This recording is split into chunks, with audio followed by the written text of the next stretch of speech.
Hear them calling you and me every... Hello, folks, and welcome to another entry into Jessop's journal. I decided to actually show this journal a little bit more.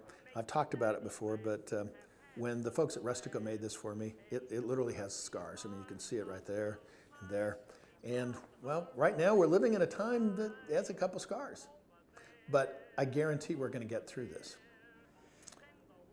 You see, sometimes life has an interesting way of kind of repeating itself, a little deja vu, if you will.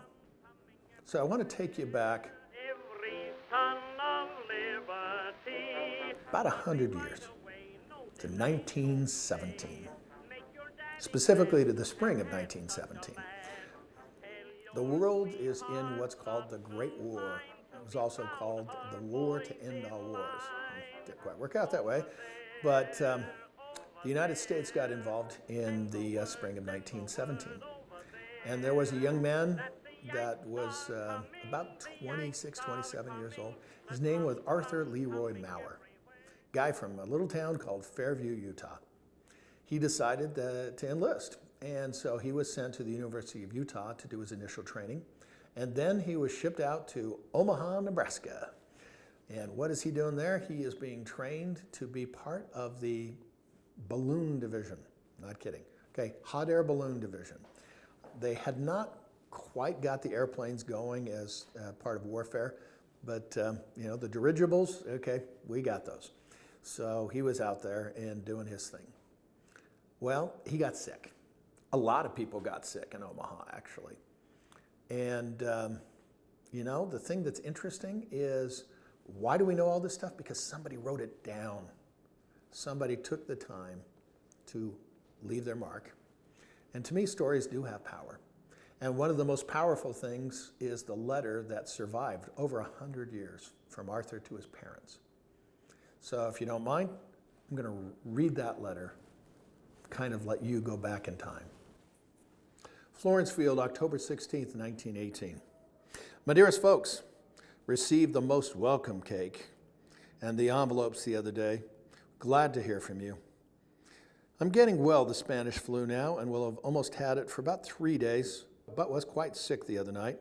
My fever went to 105 degrees. It's mighty bad news. From 10 to 30 people are dying every day in Omaha, and many are dying at the fort. 2 more men of the 46 died in the hospital night before last.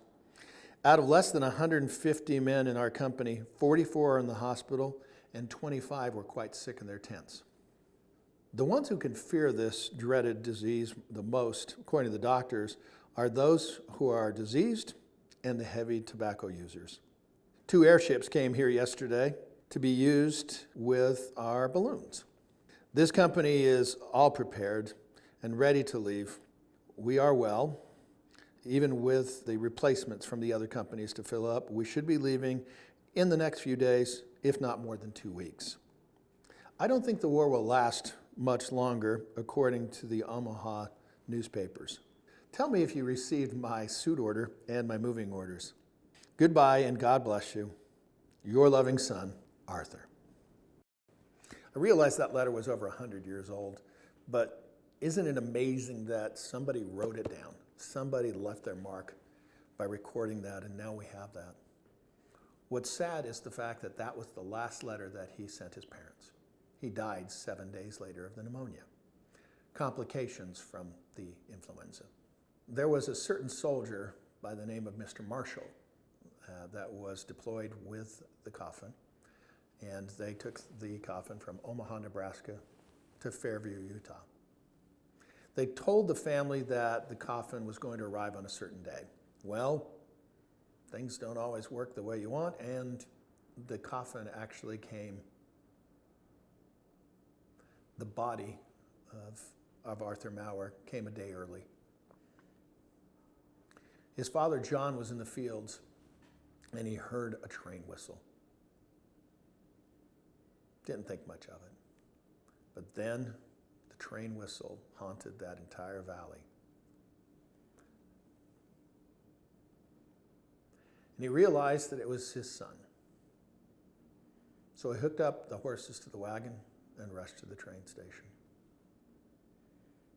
It's kind of sad to say, but the family never got to see Arthur because the soldier was on strict orders to not allow anyone to open the coffin because they were worried about influenza and the transfer of germs and such.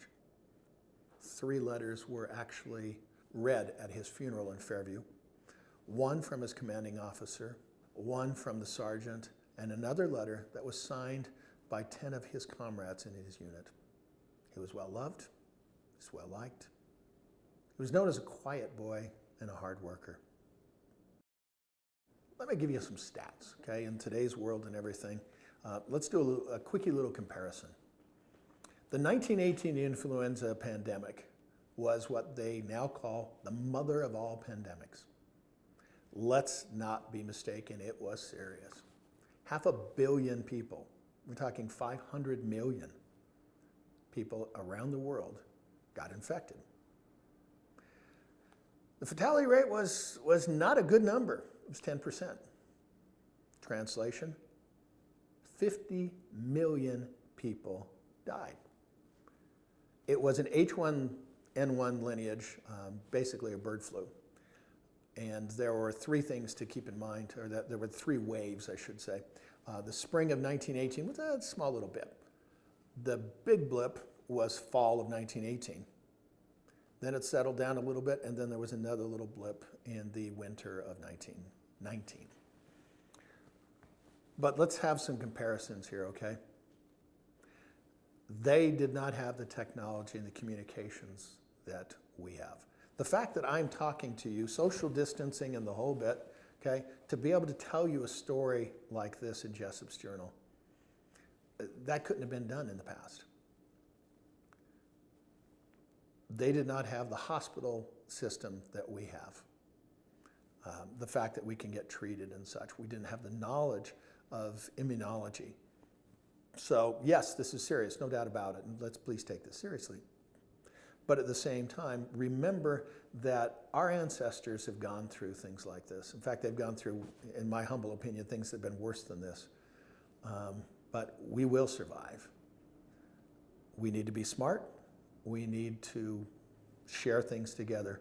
But the other thing that we got to make sure is keep those stories alive, because stories have power and they help us understand each other. The other thing that I look at is to be able to support your friends and neighbors, especially those in small business. One of the things I look at, my underwriters, okay, Five Wise Vodka. Believe it or not, they have stopped making vodka. Why? People are still consuming vodka, yeah, but what's happening is they converted everything over to hand sanitizer. So I was over there the other day helping them bottle hand sanitizer.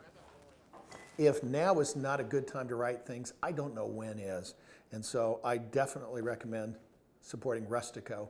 They're my journal guys, and they definitely will help you leave your mark.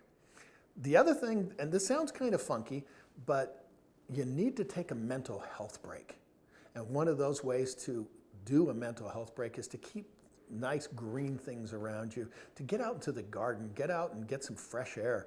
And one of the things that I like to do is to be able to enjoy a lot of houseplants. That helps as well. And the folks at Liquid Earth, my organic green thumb guys, they make gorgeous houseplants that can help cheer up your style and your life.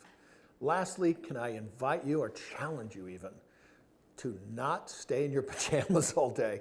If you're working from home, things of that nature, one of the things that I find is that sometimes you need to dress up, okay? You feel good, and it makes you feel like you are still in the world and you are still being a professional.